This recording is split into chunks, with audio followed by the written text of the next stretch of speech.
Good Friday morning. I'm Joe Fryer. And I'm Savannah Sellers. Right now on Morning News Now, behind closed doors, the January 6th committee giving the country a glimpse into what they say was happening inside the Trump White House during and after the Capitol riot. This includes outtakes from a video Trump recorded on January 7th, refusing to say the election was over. I don't want to say the election's over. Congress has certified the results without saying the election's over. The other key evidence the committee revealed, from lawmakers' escapes to Secret Service agents fearing for their lives. Positive test. President Biden is now isolating at the White House after testing positive for COVID. What we know about the president's symptoms and what this means for his agenda on issues like inflation over the next week. No mercy. Millions are not getting a break from the heat this morning. 98 million Americans are under a heat alert today. We're tracking when relief will be in sight and what these extreme temperatures are doing to the nation's food supply. Plus, low-key lifestyle. A lot of young Americans may not be going out this Friday night. Instead, they're choosing a night in, knitting, crocheting, maybe sewing. What's driving young adults to embrace their grandma era? That's something, of course, being driven by TikTok. Of course. You might have heard of coastal grandma. It's also being driven by grandmas. yeah, exactly. Who exist. Yeah.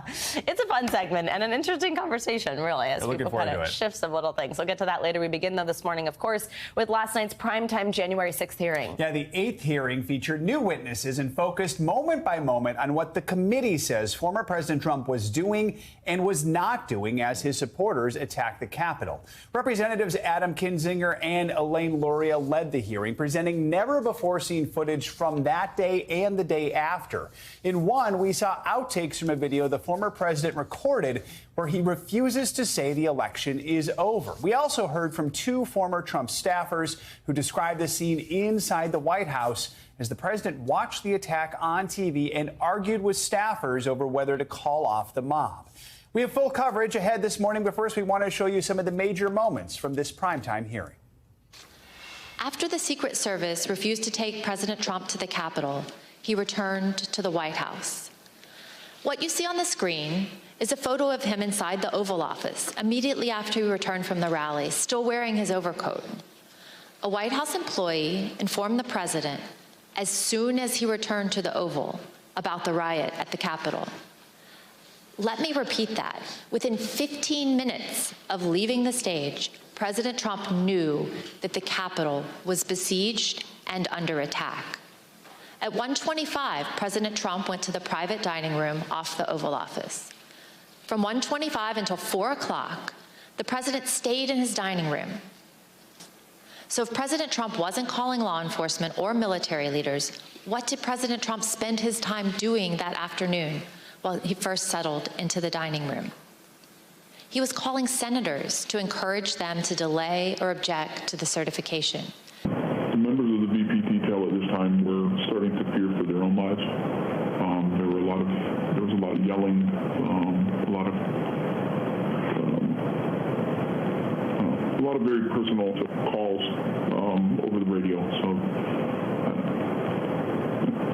it was disturbing. I don't like talking about it, but there were calls to say goodbye to family members, so on and so forth. The president did not want to include any sort of mention of peace in that tweet, and that it took some convincing on their part, those who were in the room. And she said that there was a back and forth going over different phrases to find something that he was comfortable with.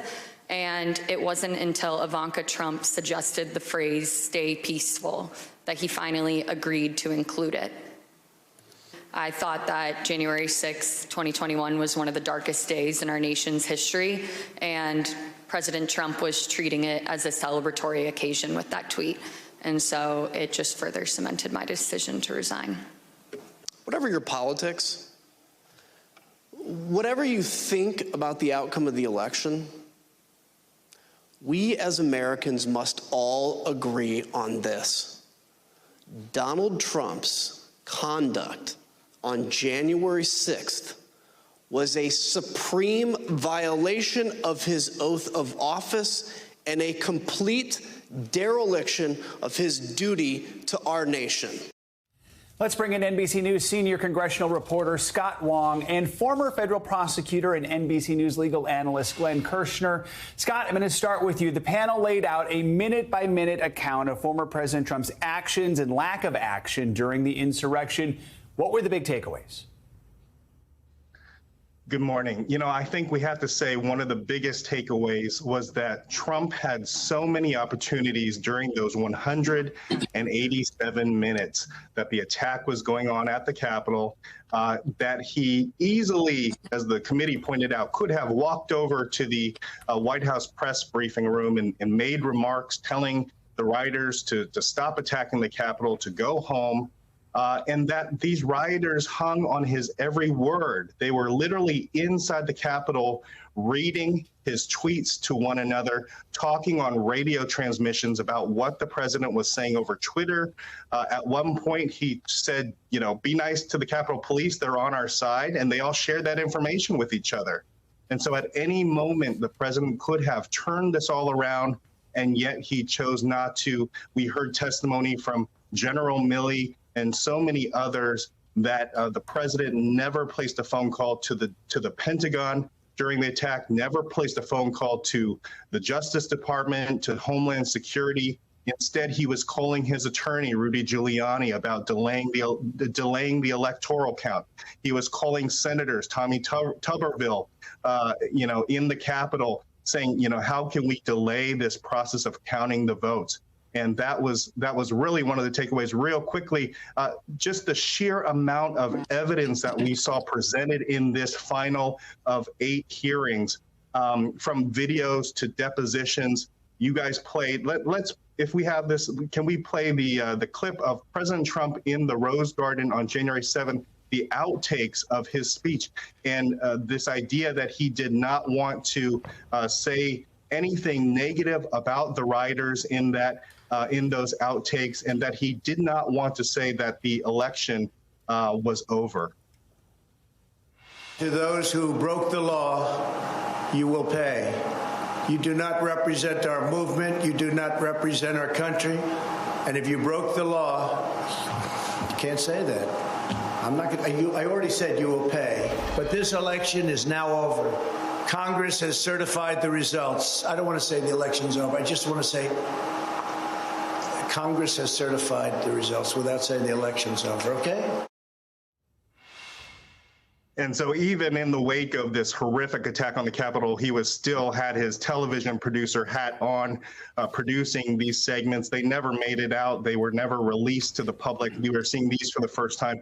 And so we are still poring over all of this material that the committee sort of unleashed on us last night. They are saying that you know, they are still investigating and that there will be more to come. But that was quite a hearing with a ton of new information, guys. Yeah, and that clip right there was the outtakes from the day after the insurrection, the former president trying to record a message. Real quickly, Scott, how is the former president responding to last night's testimony?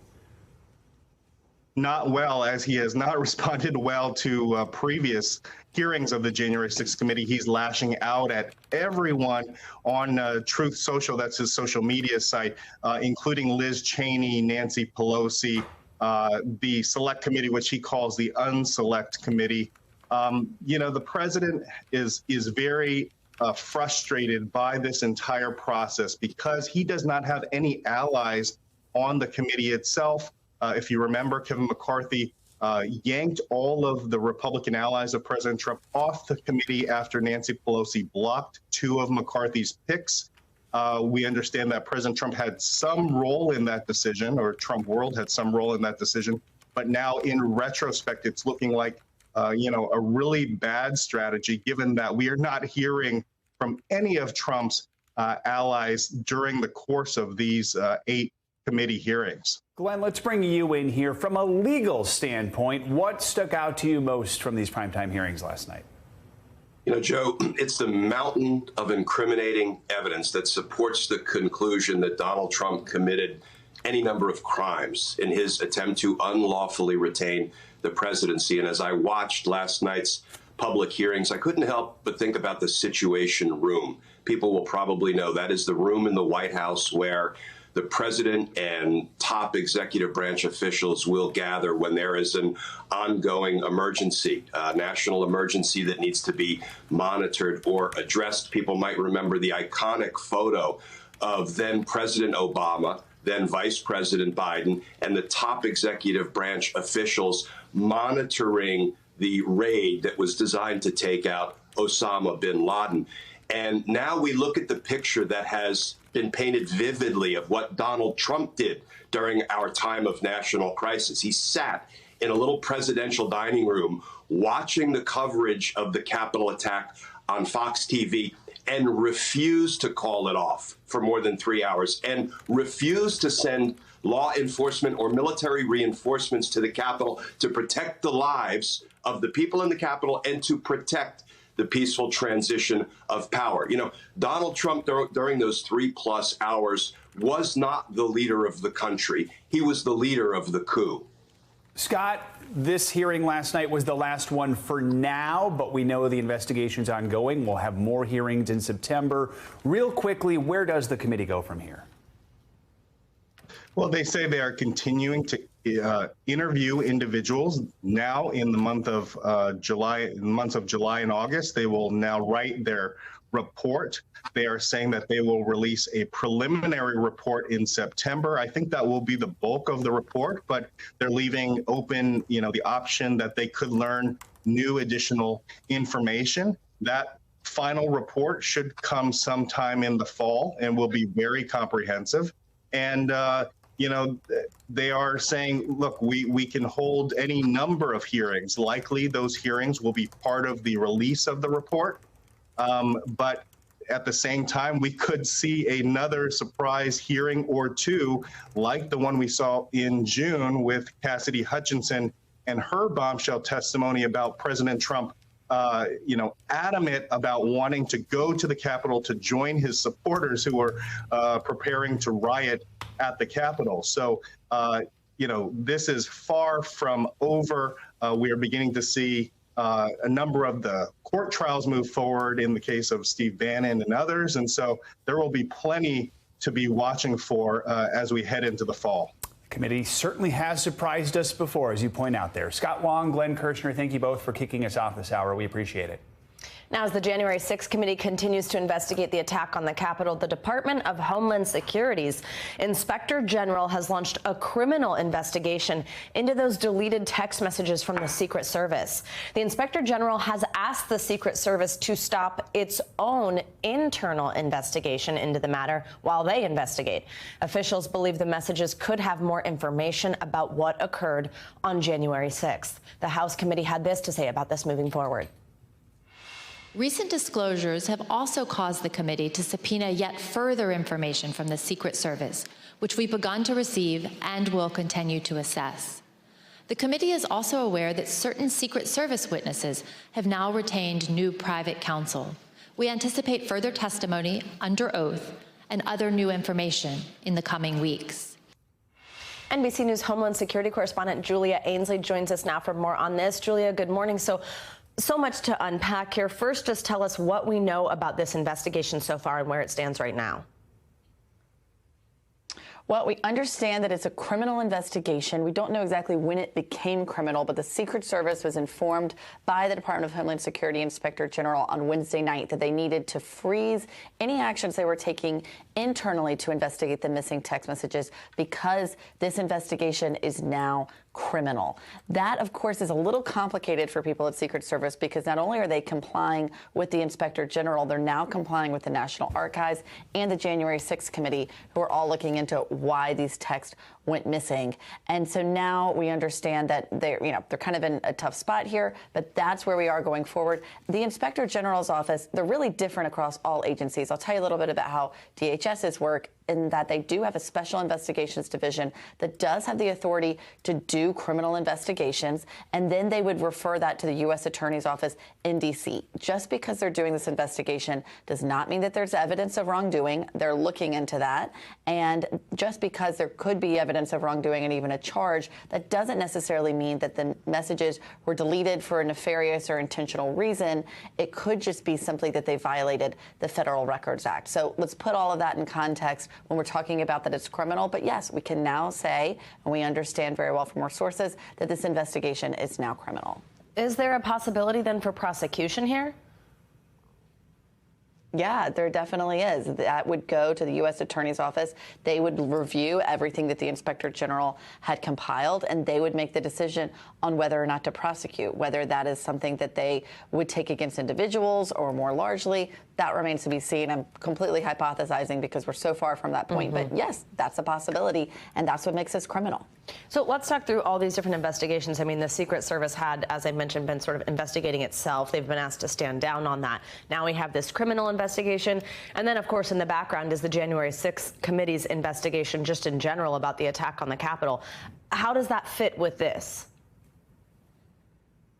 So that fits in that there have been so many pieces of the January 6th hearing, the testimony that we've been able to see points back to Secret Service. And so the fact that there is now information that we're told we will never get from those text messages, that means that that could loom over this incident, this era, even longer past possibly the point that we get the report. There could be an ongoing criminal investigation that could last far past that as we try to find out what was missing and why it went missing and if it was intentionally deleted. It's because of all of these incidents that we've learned about, for example, why the vice president was asked to leave the building, what exactly happened when he said he was going to stay at the Capitol, the people who were close to the president who would understand his thinking, and of course, that incident that was so aptly described in detail, excruciating detail, by Cassidy Hutchinson about the president wanting to go to the Capitol. We learned more about that last night from a D.C. policeman. Now we're trying to understand what happened inside that car. Of course, we do understand now that some of the people inside that car, those agents have retained outside counsel, so perhaps they will now be testifying or being subpoenaed, and we could learn more from them. But yes, the text messages are key because you want the biggest picture you can when you're trying to put the pieces together of what happened that day. But I will note that Secret Service's sources tell me they don't often text, but we don't know what we can't see. All right, Julia Ainsley, thank you so much. We're getting some new reaction to the January 6 hearings this morning from voters all across the country. It's part of our County to County series. One of those locations is Duval County in Florida, which is home to the city of Jacksonville. That county has been a battleground in the past two presidential elections.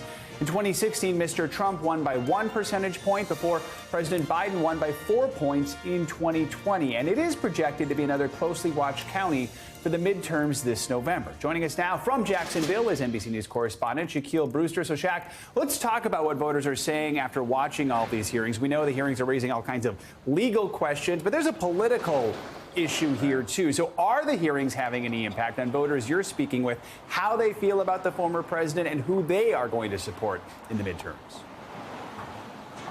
Well, Joe, that is the big question, and we do have some new polling that gives us some insight into that answer. A new NPR Marist poll showing that most Americans are watching these hearings, and when they are asked who they put blame on for the January 6th insurrection, you have 6 in 10 Americans saying that President Trump shares a good or great deal of the blame, but most Americans are saying inflation is their top issue. And look, that's why we come to places like Jacksonville, Florida. This is a place we've been coming to month after month. During our first visit here last October, folks here told us that inflation was the top issue for them, and it seems like that is holding true. But one thing you also see in that poll is that Democrats are paying more attention to these hearings than Republicans, especially here. I want you to listen to a conversation I had with a voter here last night after last night's hearing. She's someone who has been watching nearly every single hearing. She says her friends text her after the hearings and they talk about it. They're watching this extremely closely.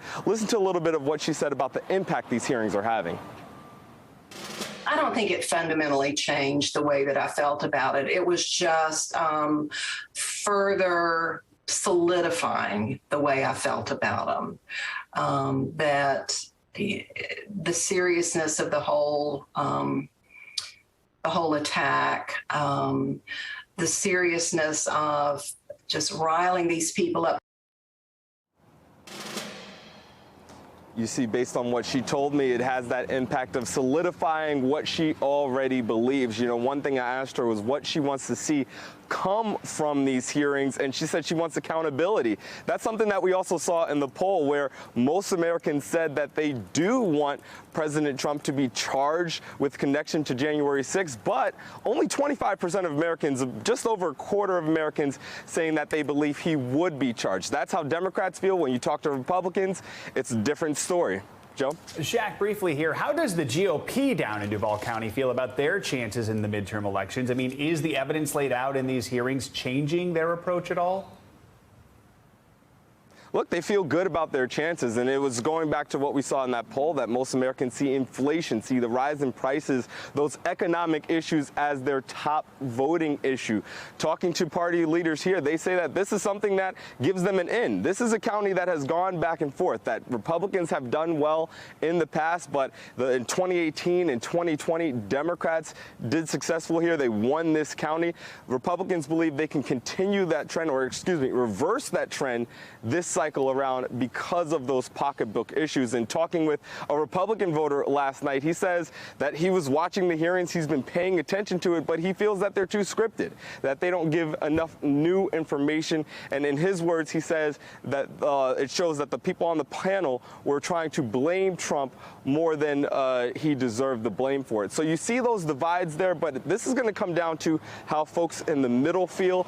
And it seems as if the January 6 hearings, at least based on polling, is having marginal impact on that. We'll see if that impact grows or shifts at all as we get closer to the midterm elections, Joe. Shaq Brewster reporting from a swing county in Florida. Thanks, Shaq. Now to the latest on President Biden. The White House announced yesterday that he tested positive for COVID.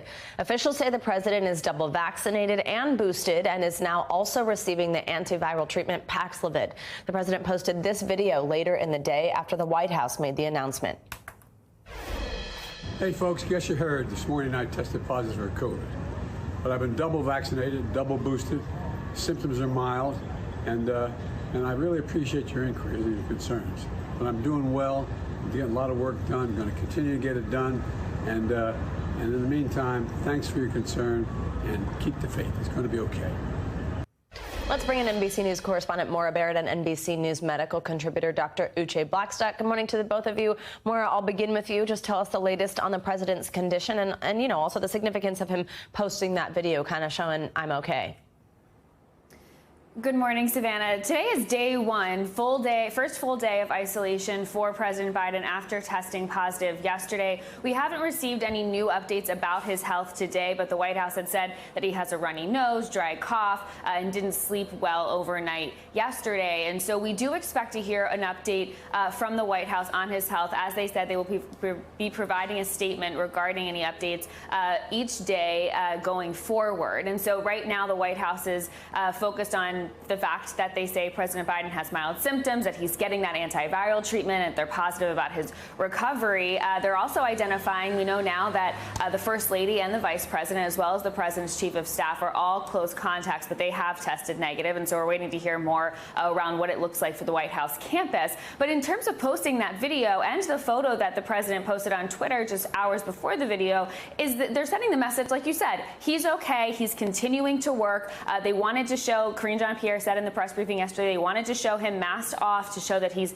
interacting with people, he's working, and that he's looking and feeling okay. Obviously, there was some confusion about why he wasn't wearing a mask. Dr. Jha, the COVID coordinator, said that that is the guidance they would project for most Americans, but that the photo and the video were taken safely. As for the president today, he does have meetings on his schedule with his senior advisors about American gas prices and legislative agenda. Those meetings will all be done virtually today, though, Savannah. Dr. Blackstock, let's bring you in here. So the biggest concern, of course, is the president's age. He's 79 years old. He says he's just experiencing mild symptoms, but that is one of the biggest concerns here with COVID is their age. Tell us any risks here. Right, Savannah. We've seen that people over 80 with COVID, even if vaccinated and boosted, could potentially do quite poorly. And so what we're looking out for is if he starts complaining of increased fatigue, shortness of breath, worsening cough, that could signify a pneumonia. We know that if COVID progresses, it could cause kidney problems, problems in the brain, and inflammation in the blood vessels that could lead to clots. So I know that his physicians are going to take a really good care of him, and it's great that he was able to start Paxlovid within a few days. Maura, now you just mentioned that the president is continuing to work. That's kind of part of the point of that video and that photo. But, you know, obviously there's never really a great time to get COVID. This really, though, isn't a great time for the president to be sick. His approval rating is down at 36%. On the economy, that's fallen to 30%. That's in a new CNBC poll, and those are actually both all-time lows for CNBC polling. We're heading into midterms. How might this diagnosis impact the White House's push?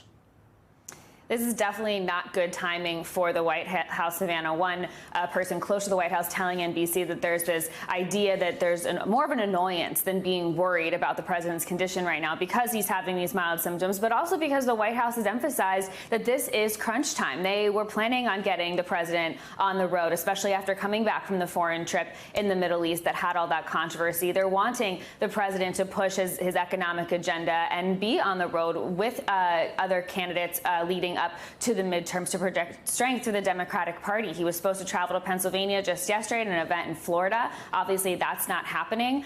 The White House saying that they will not have him be traveling again until he tests negative following that 5 days of isolation. Before I let you both go, Dr. Blackstock, quickly, I did mention the president taking Paxlovid. Just tell us a little bit about that and how it's going to help him fight COVID. Right. So Paxlovid it essentially prevents the virus from replicating, and it decreases the course of symptoms. And so we're hoping that the president will respond very well to that. You know, in studies, Paxlovid has been shown to decrease the risk of hospitalization and death by 90%. So it's our most effective therapeutic out there. He'll be taking it for 5 days, twice a day. And one thing to be aware of is that sometimes people can have rebound symptoms after they complete that course. So I know that his physicians will be keeping an eye out for that in the coming days. All right, Maura Barra and Dr. Uche Blackstock, thank you both so much.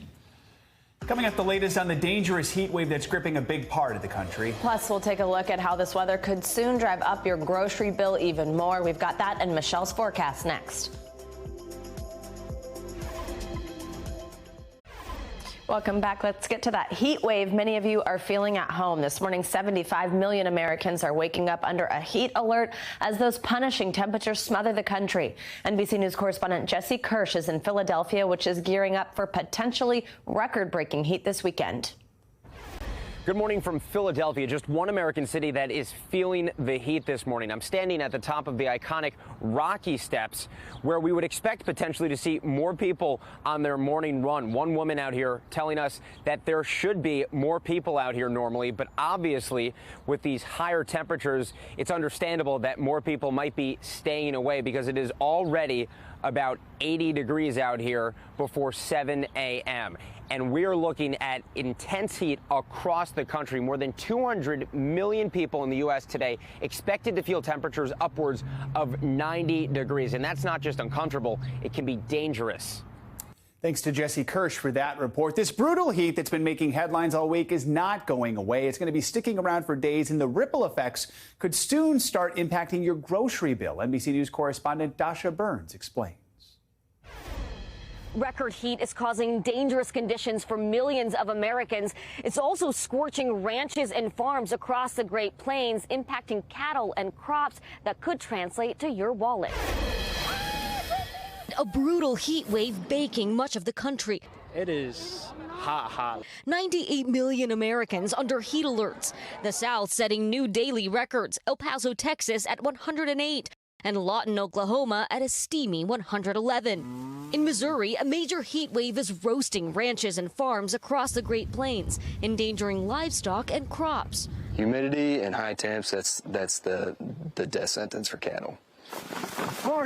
Veteran-owned and operated Casey Cattle Company doing all they can to protect their cows. How do you actually keep these girls cool? Well, you know, the animals really kind of do most of it themselves. You just give them the ability and the elements they need. Those key elements: space, shade, grass, and lots of water.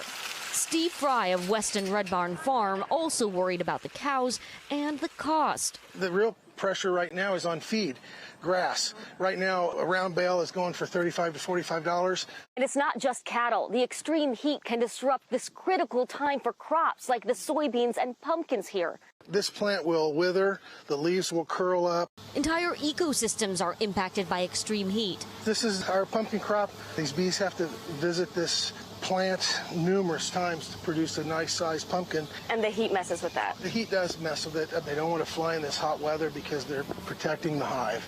Large parts of Kansas and Missouri are also experiencing drought conditions. Steve has spent 33 seasons on this farmland. He says a lot has changed in that time. The extremes are so much greater now.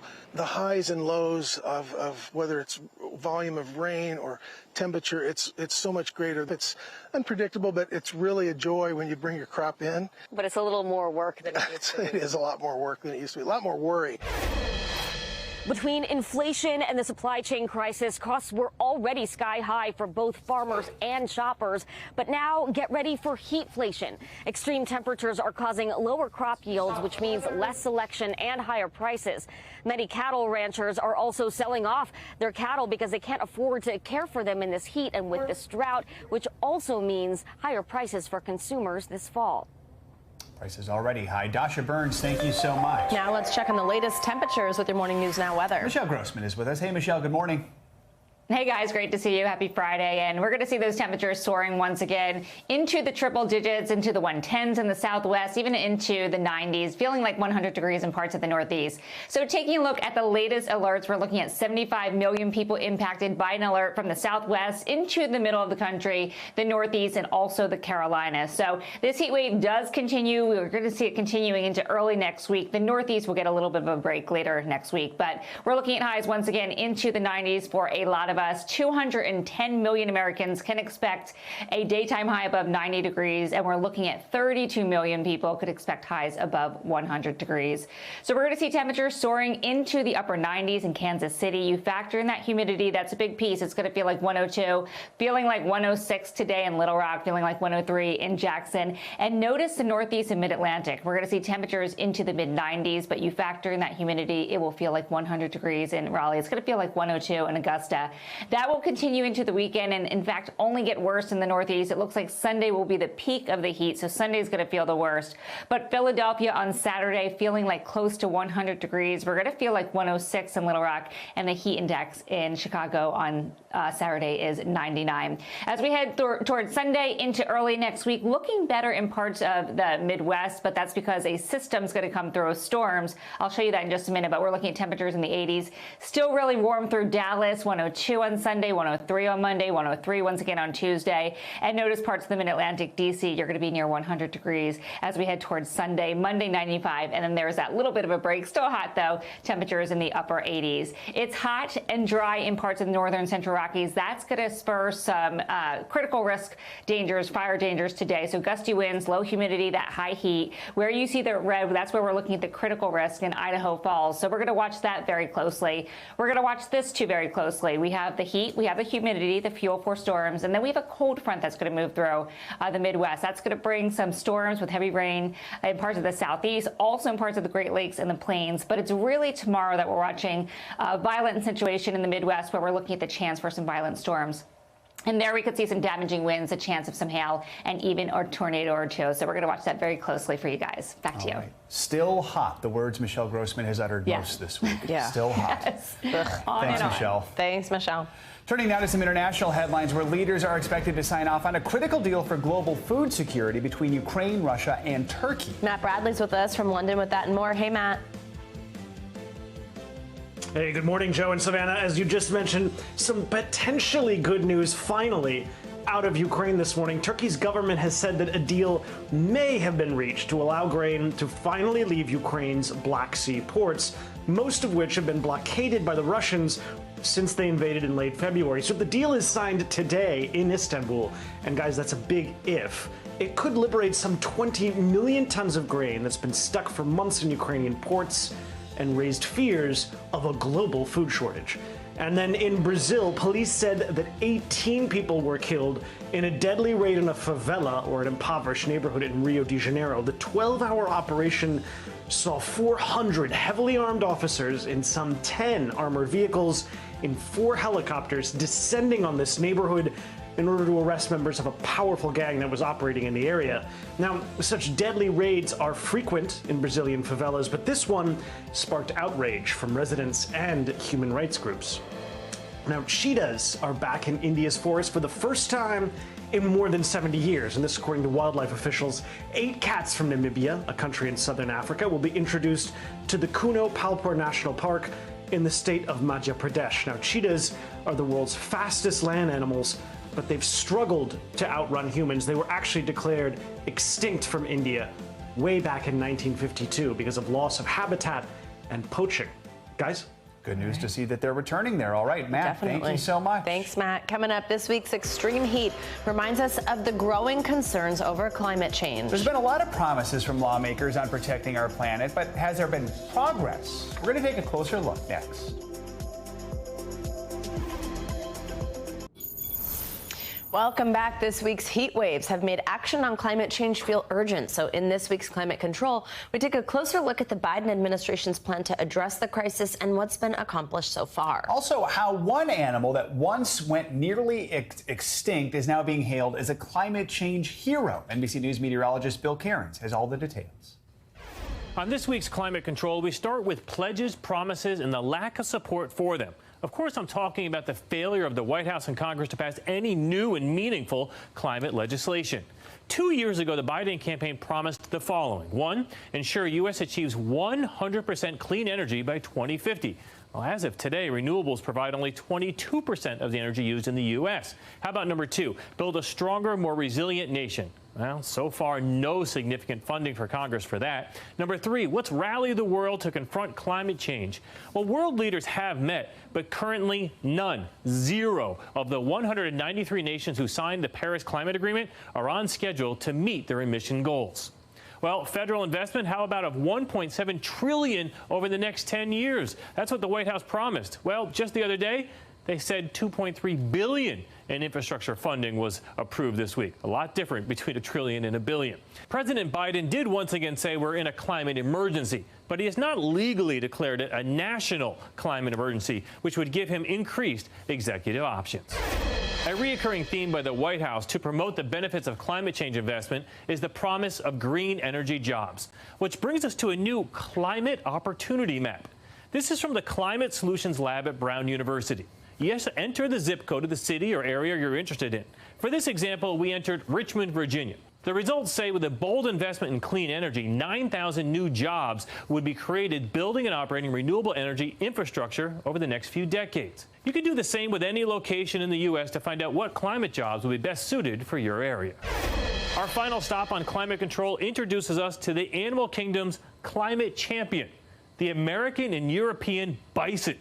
It turns out this once almost extinct giant is really good at fighting climate change, and their numbers, which hovered near about 1,000, are now in the hundreds of thousands. The bison herd's grazing promotes new plant growth, and their hooves, they push the seeds deep into the soil. This process leaves what they call green waves behind a few weeks after their grazing, and this attracts additional mammals, insects, and of course birds to feed on those insects. And just this month, and I had no clue about this, the UK introduced European bison back to their force for the first time in over 12,000 years. The bison are on the spread. All right, Bill Cairns, thanks so much. Coming up, arm wrestling is no longer just for the school lunch. We'll introduce you to the league, taking this game to a whole new level while providing life lessons along the way. You're watching Morning News Now.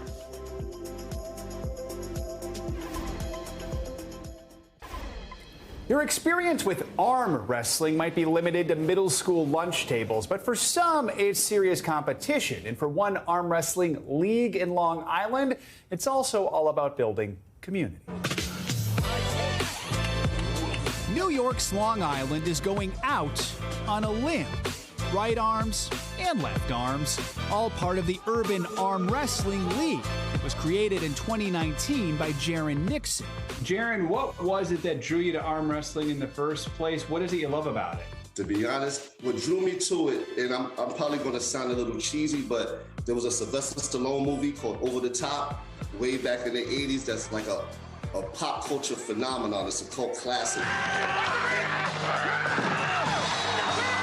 Once I saw that, it just stayed with me.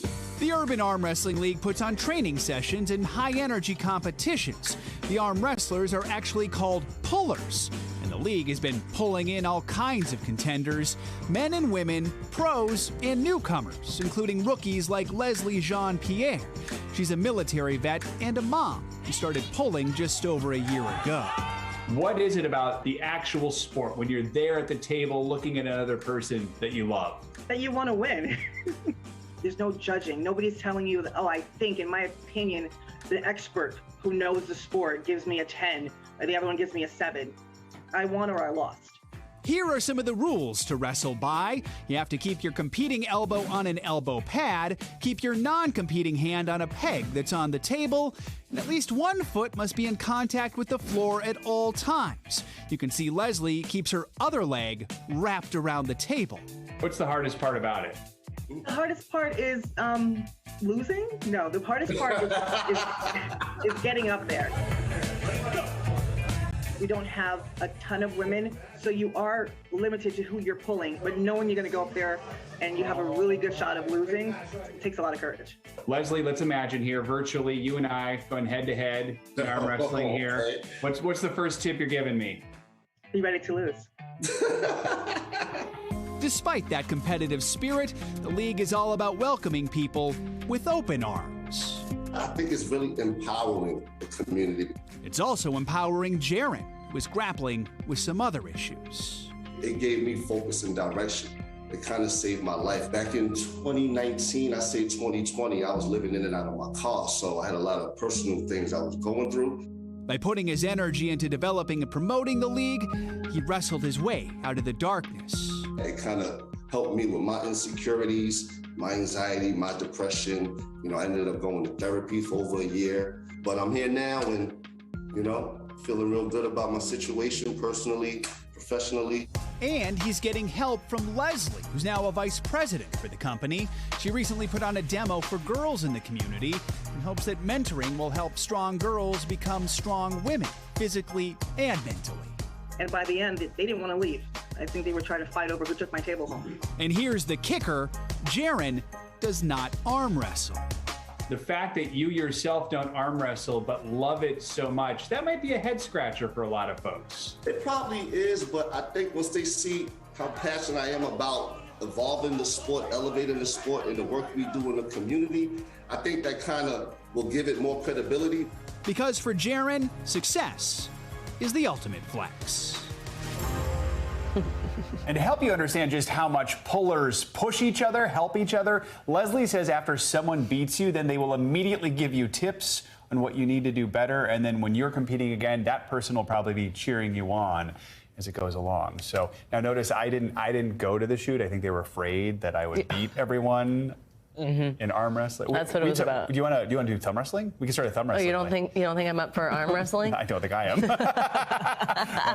2, 3, 4. I declare How much time do we have for that? Mike, just tell us when this needs to stop. Yep. All right. All right. And Mike says we're done. On top of that. 1, 2, 3. Mike just said, all right. Hope you enjoyed that. I know. Financial headlines now. Let's get serious. It looks like Wall Street's recent tech hot streak is unfortunately coming to an end. NBC's Contessa Brewer, I'm sure, feels left out right now. Joins us with that and more Money Headlines. Hey, Contessa, good morning. I just want to show off my muscles you've got guns, get in there. Why am I not sitting with you? Well, I've got to pull two little twins around all the time. It's a different kind of pulling. Speaking of muscle, the NASDAQ today is really going to have to use some muscle to pull out of the slump that it's in. We're looking at a mixed open here, Joe and Savannah. Dow futures hanging onto the green, but you've got S&P and the NASDAQ in the red. Investors are trying to digest a really disappointing earnings release from Snapchat parent company Snap. A slew of downgrades today from the analysts. Its shares look like they will open down nearly 30%. This is a reversal of what has been a very recent hot streak for tech shares. The NASDAQ posted its third straight positive session yesterday, having its best month since November 2020. But on the heels of that Snap earnings report, we're getting a report this morning from Twitter and Verizon and American Express. Let's see what they have to say about the economy and spending.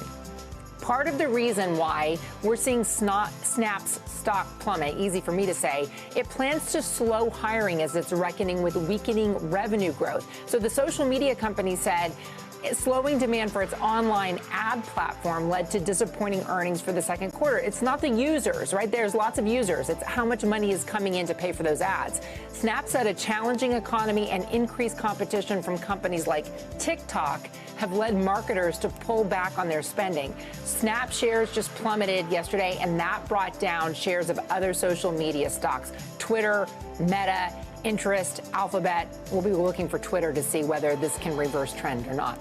Rising prices and shrinking household budgets are not stopping consumers from toys, though. Mattel reported a 20% jump in sales in the second quarter. That growth led by the company's Hot Wheels, Fisher-Price, and Friends brands. Plus, you have action figures tied to recent movie releases like Toy Story spinoff Lightyear. That did really well.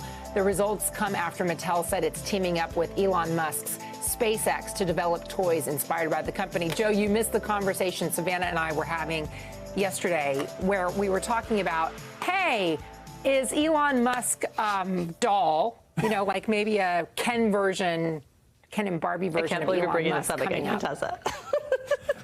I'm sure that would sell well. I just felt like he missed out on it. Maybe. Did you want to give him the additional detail, Contessa?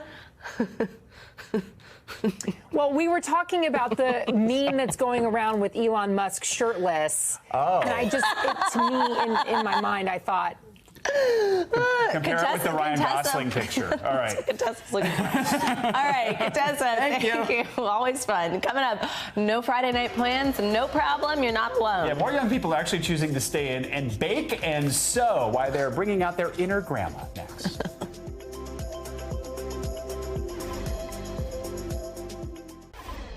Thinking of going out tonight? Well, we end this hour with a new trend on TikTok that may convince you to stay home and tap into your elder self. Young adults, your elder self, young adults are proudly claiming their grandma era by taking up new hobbies like knitting, crocheting, and sewing instead of spending a night at the club. And they're documenting it all on social media. NBC News youth and internet culture reporter Callan Rosenblatt joins us now to break down this new trend. Okay, Callan, first, just tell us what's going on. What is the trends we're seeing and why is it happening? Yeah, so Joe, Savannah, there are lots of young people. They range from 17, 18, 19, all the way up until their 30s, who are saying, I'd rather stay home and crochet, watch Twilight, than go out to the club or go out to a bar and socialize. We're seeing a lot of this happening because a lot of these young people spent formative years in lockdown, staying home and having to learn these new hobbies and these new behaviors in order to get by. And now we're sort of seeing people saying, you know what? Going out and socializing takes a lot of energy. I spent 2 years not socializing. It takes a lot out of me. I'd rather preserve my mental health and stay home and knit or bake or write or do any of these other activities that sort of preserves my mental health and gives me time with myself and that allows me to enjoy myself. And this has all been dubbed being in your grandma era, which a lot of young people are embracing this, sort of what is thought of as being an older person's hobby. What would be great is if in turn grandmas started going to clubs. Watching Twilight. So, all right, clearly we could either blame or credit social media, however you want to look at it. Talk more about how social media played a role in all this. Yeah, so when we were all in lockdown, myself included, and I'm sure the two of you, we all turned to social media. It was our only way to connect with one another. At the beginning of the pandemic, we were all baking sourdough bread, and as time went on, people picked up more habits like sewing, needlepoint, crocheting, painting, diamond painting. There were all these different habits that social media allowed people to learn firsthand. And TikTok and YouTube played a huge role in this. So we saw a lot of people sort of communicating and sharing these hobbies and habits. And that's really where this stems from. And as time has gone on, more people have said, hey, I've seen you, crochet this really cute dress or this really cool top. Like, I want to learn how to do that too.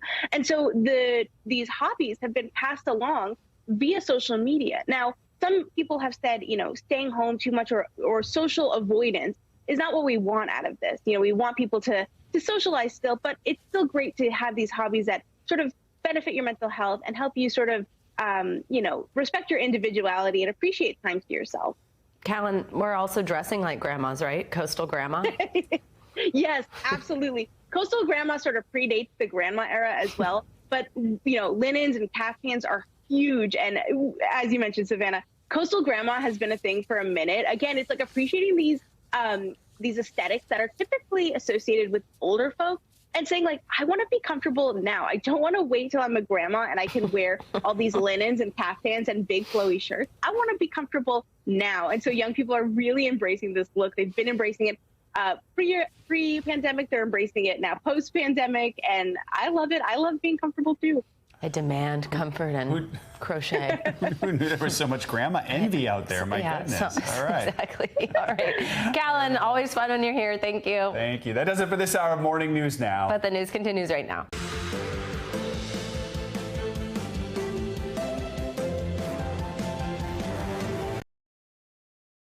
Thanks for watching our YouTube channel. Follow today's top stories and breaking news by downloading the NBC News app.